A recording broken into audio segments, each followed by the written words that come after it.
because, for the first time in forever, I feel strong again. You have given me strength, my son. For many years, I've given up the search for the killer to raise you, but now that I see your power growing, I know it is time to seek out vengeance once again. The only clue I ever found was a single footprint in the mud behind our house, a single boot print with a strange insignia on the base of it, this symbol here. Ulrich pointed to a strange symbol that almost looked like a star made out of interlocking swords that was inscribed by the base of Priscilla's tombstone. What does it mean? I don't know, but the footprint headed west, towards Godricshall. I do not know where the villain went after that, but I pray to the heavens to guide me toward another clue that shows us where the assassin went from there. Nathan solemnly nodded his head and gingerly knelt before his mother's stone statue. Do not worry, Father. I swear to you now, before the heavens and before Mother, that I shall help you avenge her death, that together we shall find the murderer and make him pay for what he has done. No matter how long it takes, no matter the enemies that stand in our way, we shall vanquish him and bring the bastard who did this to justice. Whoosh! As Nathan spoke, a blue glow emanated from his body, and suddenly a gust of wind blew through the chamber. Ulrich marveled at his son's spiritual abilities and resolve. Unbelievable! My son speaks as if the heavens themselves were right beside him. I can't help but wonder just how strong he really is. At dawn the next morning, Ulrich, Nathan, and Amelia mounted horses and set off on the road towards Godricshall. Since the Hayfield family was so small, they were able to move quickly across the landscape together. Along their journey, they passed a small column of villagers in a sorry-looking state. Ulrich frowned and galloped up to the front of the group. Nathan, stay here with Amelia in case there's any kind of trouble up ahead. Yes, Father. Nathan's superior hearing allowed him to eavesdrop as Ulrich approached the village elder at the head of the column.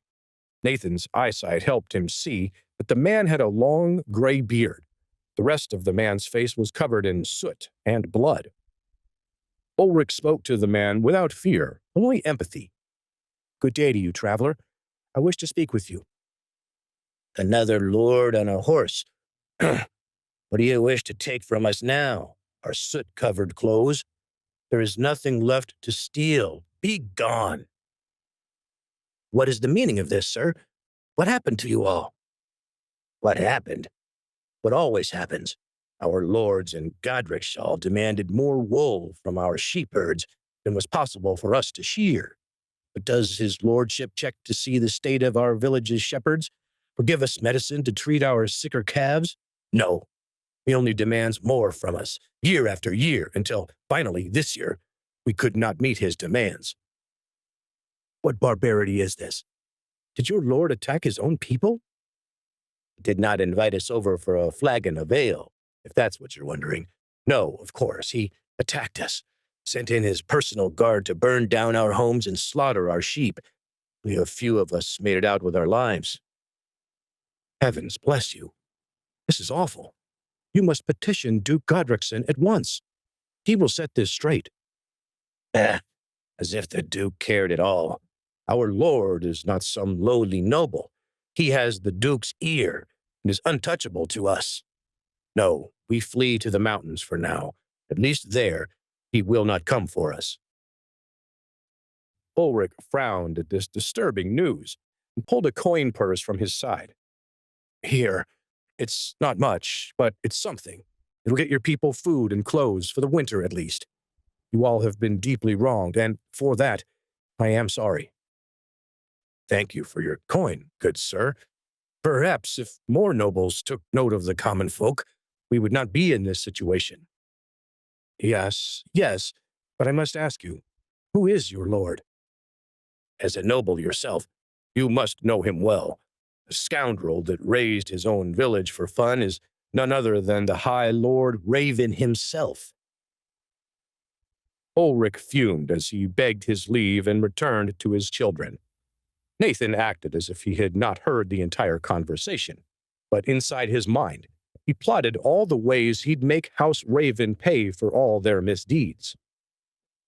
As they approached the outskirts of the Godricshall, it became clear that all the noble families of the fiefdom, as well as all young spiritual swordsmen in Godric's land, were headed into the local capital city. The crowd entering through the gates was massive, large enough that street vendors poured out of the city to cater to the outside foot traffic. Sellers called out their wares to the crowd, while a few musicians began to play in the hope of making a few copper coins. Amelia's jaw dropped when they finally entered through the gate. She had never seen the fiefdom's capital before, and had only rarely traveled outside of the hamlet of Dunshire. This place was 100 times larger than any other city she'd seen before. Look at all these people packed inside here already. Wow! To think the spiritual warrior examination isn't for another few weeks, and the nobility examination isn't for a month. Ulrich chuckled at his daughter's amazement. Just wait. A couple more days from now, this crowd will seem like nothing. During examination years, Godricshall is said to host 20,000 guests. Although the grand meeting of the nobles and their youths had yet to begin, the festive atmosphere inside the city was infectious. Amelia laughed as she pointed out a clown on stilts, fire-eating performers, a snake charmer, and dozens of other entertaining sights. Nathan enjoyed his sister's excitement and allowed himself to chuckle a little, despite knowing the dark days that lay ahead. Finally, the three of them navigated into the heart of the city, where they ate dinner in a fancy restaurant and found a hotel with 3 rooms for the night. The following morning, Nathan, who had spent the most time in Godricshall when he went to school at the Academy of the Mystic Blades, showed Ulrich and Amelia around. He took them all over the massive city. Throughout the day, they saw many opulent monuments dedicated to great warriors of the past, as well as a beautiful series of public gardens and, finally, a tour of the outside of Duke Godrichson's keep. Amelia took in everything with excitement, but Nathan noticed his father, Ulrich, couldn't help but survey the perimeter at all times. They were in enemy territory, after all. Later that night, over mutton chops at the restaurant next to their hotel, Ulrich cautioned his son against the many threats they faced. Remember, Nathan, private duels in this city are forbidden, so if the Clays or House Raven try to goad you into a conflict, you must not accept unless it is in front of an unbiased public. Until then, you must be patient.